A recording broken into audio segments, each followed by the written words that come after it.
Hi everyone, कैसे हो आप सब। आई होप कि आप सब अच्छे होंगे। आज हम पढ़ने वाले हैं यूनिट 6 में हम कर रहे थे उपन्यास। ये हमारा 7वां उपन्यास है, झूठा सच उपन्यास। झूठा सच उपन्यास 1958 ईस्वी में प्रकाशित हुआ था, भाग 1, और दूसरा भाग 1960 में। देखते हैं झूठा सच की भूमिका। झूठा सच के दोनों भागों वतन और देश, जो भाग 1 है वतन और देश, और दूसरा भाग देश का भविष्य में देश के सामाजिक और राजनीतिक वातावरण को यथासंभव ऐतिहासिक यथार्थ के रूप में चित्रित करने का यत्न किया गया है। उपन्यास के वातावरण को ऐतिहासिक यथार्थ के रूप देने और विश्वसनीय बना सकने के लिए कुछ ऐतिहासिक व्यक्तियों के नाम भी आए गए हैं, परंतु उपन्यास में वे ऐतिहासिक व्यक्ति नहीं, उपन्यास के पात्र हैं। कथानक में कुछ ऐतिहासिक घटनाएं अथवा प्रसंग अवश्य हैं, परंतु संपूर्ण कथानक कल्पना के आधार पर उपन्यास है, इतिहास नहीं है। उपन्यास के सभी पात्र हैं, जैसे तारा, जयदेव, कनक, गिल, डॉक्टर नाथ, नैयर, सूद जी, सोमराज, रावत, इशाक, असद और प्रधानमंत्री भी काल्पनिक पात्र है। ये किसका है? यशपाल जी का, जो इसका लेखक है। उपन्यास भाग 1 1958 ईस्वी में वतन और देश, और ये लाहौर का है। इसका समर्पण देखते हैं। सच को कलश ने रंग का उसी जन समुदाय को सौंप रहा हूँ, जो सदा झूठ से उठा जाग कर भी सच के लिए अपनी निष्ठा और उसकी ओर बढ़ने का साहस नहीं छोड़ता। ये समर्पण है यशपाल जी का। भाग 2 1960 देश का भविष्य। भाग 1 राष्ट्र विभाजन एवं त्रासदी का चित्रण 1943 से 1947 ईस्वी तक। भाग 2 स्वतंत्रता प्राप्ति एवं देश के विकास तथा देश के भावी निर्माण में बुद्धिजीवियों की भूमिका का यथार्थ चित्रण है 1947 से 1957 तक। ये हमारे लिए इम्पोर्टेंट है। भाग 1 राष्ट्र विभाजन एवं त्रासदी का चित्रण, जो वतन और देश है। ये भाग 1 1958 में राष्ट्र और विभाजन एवं त्रासदी का चित्रण है 1943 से 1947 तक। भाग 2 में स्वतंत्रता प्राप्ति एवं देश के विकास तथा देश के भावी निर्माण बुद्धिजीवी की भूमिका का यथार्थ चित्रण है 1947 से 1957 तक है। इस उपन्यास में सांप्रदायिक दंगों की भयावहता है। ये पहले खंड वतन और देश में है। इसी में विभाजन के वास्तविक कारण, विभाजनों के समय की दर्दनाक स्थितियों तथा विस्थापितों एवं शरणार्थियों की समस्याओं को प्रस्तुत किया गया है। तारा के माध्यम से बताया गया है कि विभाजन के समय महिलाओं की स्थिति क्या थी। संपूर्ण उपन्यास में ये बताया गया है कि विभाजन की त्रासदी का शिकार सामान्य लोग हुए हैं, उच्च वर्ग के लोग नहीं।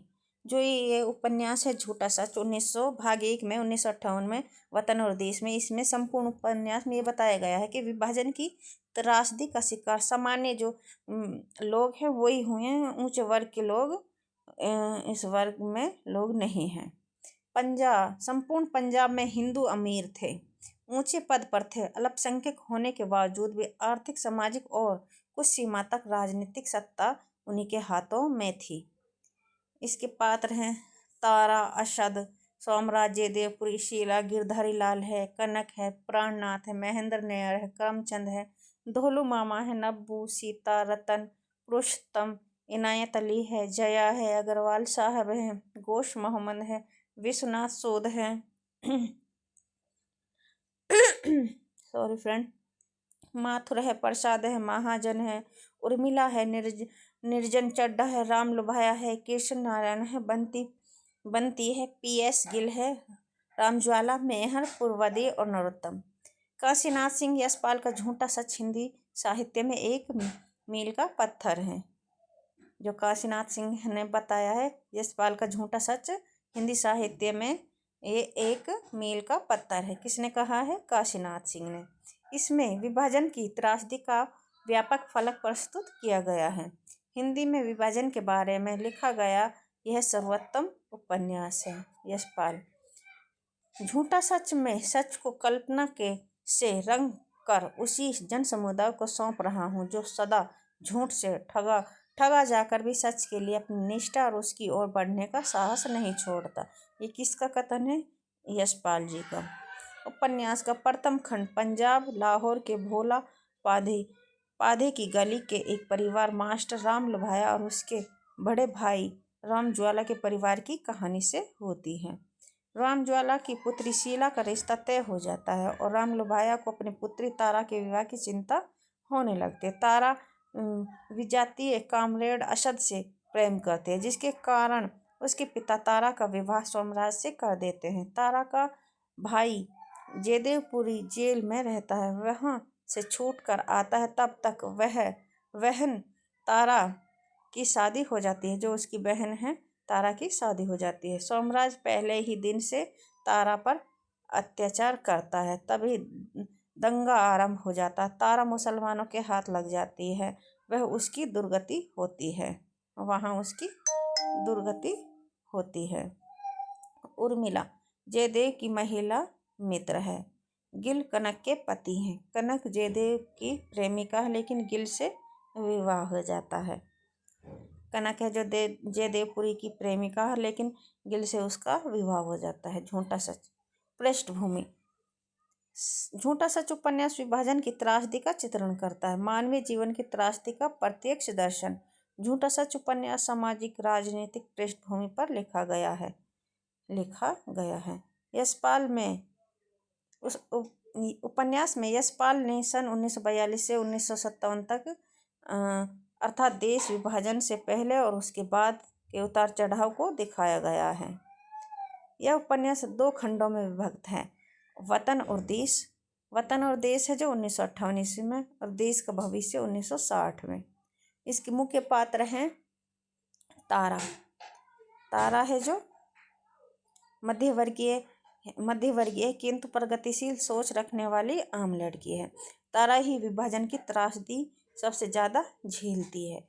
जयदेवपुरी मध्य वर्ग का प्रतिनिधि पात्र विभाजन के कारण परिवार से अलगाव, आगे चलकर प्रगति करते हुए एक पत्र का संपादक, फिर विधायक व कई कमेटियों का मेंबर बनता है। कौन बनता है? जयदेवपुरी।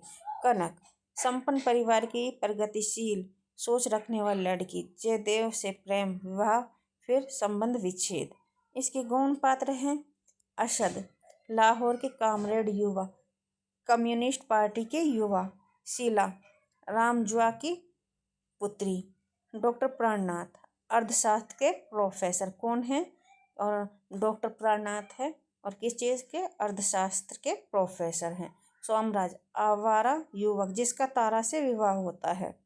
पंडित गिरधारी लाल नया हिंद पब्लिकेशन के मालिक कनक के पिता। महेंद्र नेयर वकील है। करमचंद कशिश परोपकार पत्रिका के मुख्य संचालक है। दौलू मामा शरीफ भोला आदमी जो अकारण बलवे की बलि चढ़ जाता है। रतन शीलो का प्रेमी। गोश मोहम्मद प्रकाशक है। महाजन कम्युनिस्ट कार्यकर्ता। कृष्ण नारायण अवस्थी यूपी कांग्रेस के पार्लियामेंट्री बोर्ड के मंत्री। मेहर दंगे में भटकती तारा की साथी। नब्बू तारा से बलात्कार करने वाला। हाफिज इनायत अली नब्बू के मोहल्ले के हाफिज। विश्वनाथ सूद पंजाब कांग्रेस के उग्र दल के नेता व मुख्यमंत्री पद के दावेदार।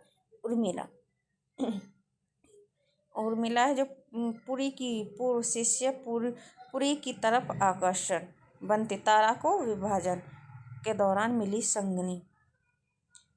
SP एडिटर डायरेक्टर सरदार पत्र प्रसाद कांग्रेस के नेता। अग्रवाल साहब दिल्ली का बड़ा व्यापारी तारा को मानने वाला। आगे देखते हैं। पुरुषोत्तम अग्रवाल साहब का युवा पुत्र है। नरोत्तम मिस्टर अग्रवाल है साहब का युवा पुत्र। मिस्टर रावत सचिव गृह मंत्रालय। PS गिल विभाजन का देश झेल चुका युवा। निरंजन चड्ढा मर्सी का प्रेमी। माथुर पुराना दोस्त। जया पुरी और कनक की बच्ची। सीता तारा के मोहल्ले की लड़की। पूर्णदेवी सीता की माँ। डॉक्टर श्यामा डॉक्टर और कांग्रेस की बड़ी लीडर। अब इसके हम कथासार को देखने वाले हैं। सच झूठा सच यशपाल का महत्वपूर्ण उपन्यास है। अपनी प्रकृति में यह एक महाकाव्यात्मक उपन्यास है जो भारत के विभाजन की पृष्ठभूमि पर लिखा गया है। पहले खंड वतन और देश में विभाजन के वास्तविक कारण, विभाजन के समय की दर्दनाक स्थितियों तथा विस्थापितों एवं शरणार्थियों की समस्याओं को प्रस्तुत किया गया है। तारा जैसे चरित्र के माध्यम से बताया गया है कि विभाजन के समय महिलाओं की दुर्दशा का आलम क्या था। दूसरे खंड देश का भविष्य में आज़ादी के बाद की स्थितियाँ हैं, जिसमें एक और कुछ बुद्धिजीवियों व नेताओं की प्रगतिशील भूमिका का चित्रण है, तो दूसरी ओर सूद और साम्राज्य जैसे उन तत्वों की भी चर्चा है जो राजनीति और पत्रकारिता को शुद्ध व्यवसाय बनाकर भ्रष्टाचार व बेईमानी के माध्यम से समाज को लूटने में लगे हैं। इनकी तुलना में तारा, डॉक्टर नाथ श्यामा, पत्रकार कनक तथा इंजीनियर नरोत्तम जैसे चरित्र भी हैं जो देश की आज़ादी का सम्मान करते हुए अपने दायित्व के निर्वहन में ईमानदारी से जुड़े हैं। विभाजन के पूर्व मध्ययुगीन जीवन, वहाँ के जनसमाज का मानसिक गठन, राजनीतियों के दाव पेच, सांप्रदायिक स्वार्थों के कारण हिंदू मुसलमानों के बीच बढ़ती खाई, देश का विभाजन, सांप्रदायिक दंगे, लूट खसोट, रक्तपात, लाखों व्यक्तियों का विस्थापित होना, उनकी जीविका और संघर्ष, कांग्रेस का शासन, स्वतंत्रता प्राप्ति के बाद का सामाजिक जीवन, विविध क्षेत्रों में चलने वाली धांधली, उच्च वर्ग की स्वार्थपरता, मध्य वर्ग कुंठा, निम्न वर्ग की निराशा, जनता की जागरूकता आदि, ये सब कुछ झूठा सच में साकार हो गया है। झूठा सच में यशपाल ने देश विभाजन के लिए मूल रूप से कांग्रेसों को उत्तरदायी ठहराया है। उनके अनुसार अंग्रेजों ने भी अपनी सत्ता के लिए हिंदू मुसलमान में फूट डाली है। इम्पोर्टेंट है कथन है। झूठा सच में यशपाल ने देश विभाजन के लिए मूल रूप से अंग्रेजों को उत्तरदायी ठहराया है। उनके अनुसार अंग्रेजों ने भी अपनी सत्ता के लिए हिंदू मुसलमानों में फूट डाली है। झूठा सच में यशपाल ने देश विभाजन को आर्थिक संदर्भ में भी देखा है। लेखक की दृष्टि में यह पहलू सर्वाधिक महत्वपूर्ण है। देश विभाजन के मूल में आर्थिक कारणों की खोज करते हुए वे इस निष्कर्ष पर पहुंचे हैं।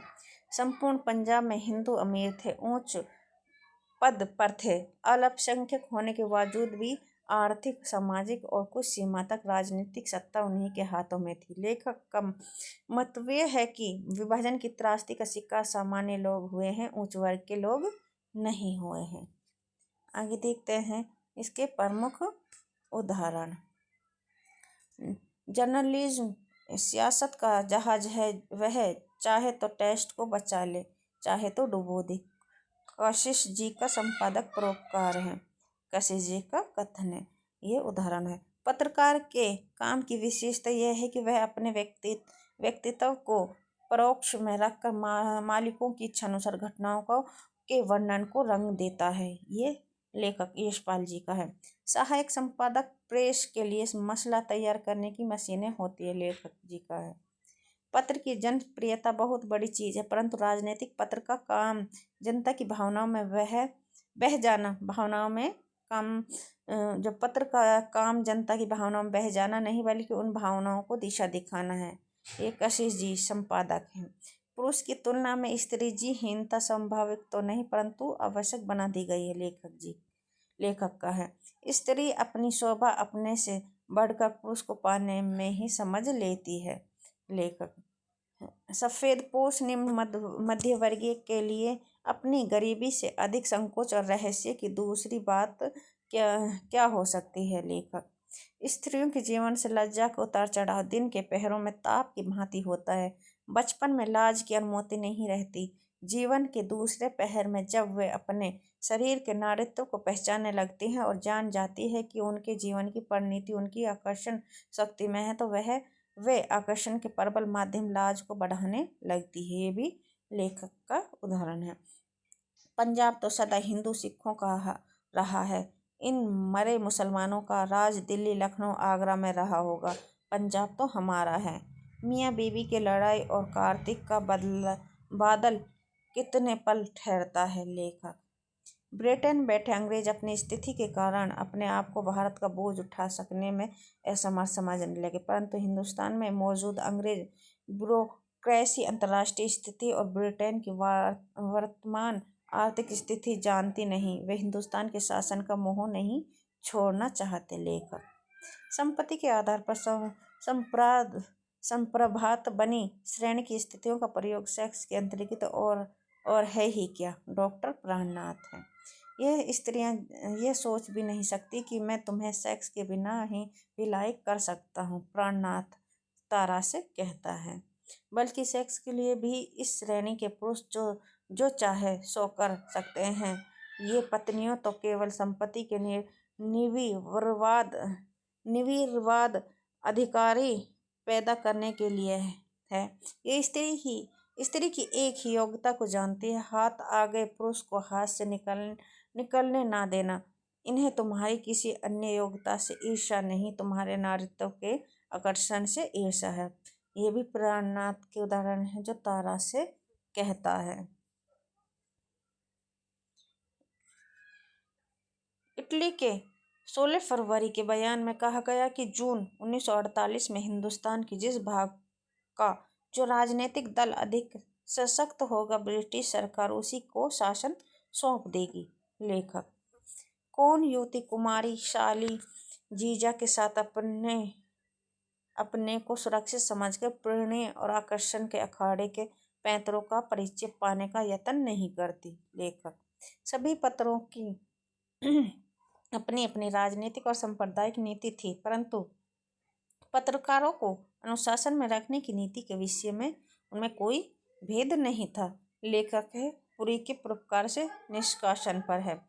साधनहीन होकर भी सम्मान चाहता हूँ। पुरी साधन होने पर तो सम्मान चिंता चला जाता है। ये लेखक का कलाकार, ये लेखक का यश पोल ढोल होता है जिसकी गूंज दूर तक जाती है परंतु भीतर पोल रहती है। अब वह सोचता है अन्य सब सम्मान शिष्टाचार मात्र है, पैसे का बल ही वास्तविक सम्मान है। पुरी के संदर्भ है। लेखक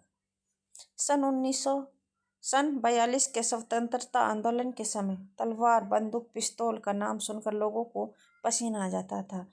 अब पुरी है सुनता कि लोग निर्धड़क तलवारें, बर्छे और जो परसे हैं बर्छे वो बता रखा और बंदूकें जमा कर रहे थे। कुछ लोग पानी के नल कटवा कर कड़ाबीने तोड़ेदार बंदूकें भी बनवा रहे थे। अफवाह गर्म थी कि लाल मधुशाह और सुखलाल के यहाँ से हिंदुओं की रक्षा और पाकिस्तान के विरोध के लिए 200 में चाहे जितने बंदूक पिस्तौल मिल सकते हैं। लेखक गली में मुसलमानी आक्रमण होने की वजह से जो रतन आदि की कारतूतें की प्रतिक्रिया ही थी। पुरी जैसा लिबरल भी हर हर महादेव कह लड़ पड़ता है। मोहब्बत का धर्म अपनी जगह, घर बार का धर्म, ब्याह अपनी जगह। मोहब्बत की तो रीति ही ऐसी चली आई है, बड़ों ने भी वही किया है। कृष्ण महाराज का गोपियों से प्रेम था तो क्या उनके लिए रुक्मणी जी को छोड़ दिया था? शीलो तारा से रतन की नाराजगी पर मैं बाबूजी और माँ सब की बातें जानती हूँ। लोग खेल खिलाकर छोड़ देते हैं, जो छोड़ देते हैं दिल लगी और पाप है। शीलो और तारा से ये शीलो का उदाहरण है। साधारण स्वतंत्रता के अभाव में चतुरता की ऐसी मजबूरी ही नारी का चरित्र कहलाती है। ये भी लेखक का उदाहरण है। प्रत्येक माँ का ख्याल था कि उसी का बेटा सबसे असहाय और असुरक्षित है। पाकिस्तान का मतलब मुस्लिम लीग की मिनिस्ट्री ही तो है। पूरी गली के लोगों से है। नेहरू पटेल का क्या है? वह तो वेदरकॉक है। सन 45 में वह अहमदगढ़ की जेल में 42 की क्रांति का कांग्रेस की पॉलिसी के खिलाफ बता रहे थे। सन 46 में सरकार बन गई तो 42 की क्रांति का सब मिला श्रेय खुद से लिया गया है। पूरी गली के लोगों से कहता है। आगे देखते हैं। पंजाब में गवर्नर चर्चिल की कंजर्वेटिव पार्टी का है, वह अपनी पॉलिसी चला रहा है। उसका ख्याल है कि इटली और माउंटबेटन बाकी हिंदुस्तान कांग्रेस और लीग को दे तो पंजाब खासकर पश्चिम बंगाल को बचा ले। जनता है तो इंटरनेशनल स्ट्रेटजी में पंजाब की बड़ी इम्पोर्टेंस है। यह रूस के सिर कायम रहना चाहते हैं यार मेरे पूरी काली से। ब्रिटिश ब्यूरोक्रेट इटली और माउंटबेटन की स्कीम से खुश नहीं हैं। वे दिखा रहे हैं कि हिंदुस्तान को सेल्फ गवर्नमेंट देखना मूर्खता है। अंग्रेज खूब जानते हैं पार्टीशन से दोनों भाग लंगड़े हो जाएंगे। अब तक तो देश का विकास इकाई के तौर पर हुआ है। अब पाकिस्तान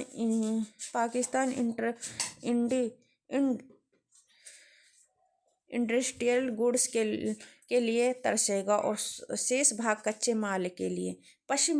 पंजाब की रुई दूसरी पैदावार और पूर्वी बंगाल का जूट कहा जाएंगे। ब्रिटेन में ना इससे इनके मरते उद्योग जरा जिंदा हो सकेंगे। ये महाजन का है। मैं मानता हूँ वह बहुत अच्छे लेखक हैं। हो सकता है वह किसी दिन बड़ा लेखक बन जाए, परंतु विवाह के लिए व्यक्ति के ऐसे गुणों की अपेक्षा उसके सामर्थ्य और व्यक्तित्व का ही अधिक महत्व होता है। गुणों का आदर करो, परंतु विवाह को जीवन को सफल बना सकने की दृष्टि से देखो। समझी, तुम्हें तो मालूम होगा कि तोल्स्टॉय के व्यवहार के कारण उनकी पत्नी कितनी बार आत्महत्या के लिए उतारू हो गई थी। साहित्य और कला तोल्स्टॉय में भी कम नहीं थी। जरा सोचो, मनुष्यत्व एक चीज है और कला दूसरी। नेयर कनक को समझाते हुए। वैसे तो लड़के लड़कियों के मिलने जुलने से अस्वाभाविक रुकावटें डालने से मन और मस्तिष्क के विकास पर अच्छा प्रभाव नहीं पड़ता, लेकिन एक आयु में जब भावुकता प्रधान रहती है तो जरा गंभीरता से और संयम से चलना चाहिए। पंडित गिरधारी लाल है बीटी कनक से। संभाविक पर भी निरंतर जरूरी होता है। संयम की संस्कृति है, व्यवहार रूढ़ी बनकर संस्कृति कहलाता है। ये भी नैयर है जो उसका उदाहरण है। खुदाबंद ने तो मर्द पर फर्ज आयद किया है कि औरत पर रहम करे और उसकी हिफाजत करे, क्योंकि औरत मर्द को अपने जिस्म से पैदा करती है और पालती है। खाक रहम और हिफाजत करते हैं बेहया जहाँ से निकलते हैं उसी की बेइज्जती करते हैं। मर्द मोहब्बत करे तो गुस्सा करे तो उसका सब जोर वहीं पर उतरता है। तारा से सहानुभूति में स्त्रियों की बातचीत। किसी मुसलमान औरत की तरफ तो आंख नहीं उठाई मैंने। हिंदू औरत के वे लोग नहीं हमारी औरतों को खराब कर रहे हैं, मौलवियों को खराब कर रहे हैं। मौलवियों ने जिहाद का फतवा दिया है। नब्बू तारा से बलात्कार करने वाला।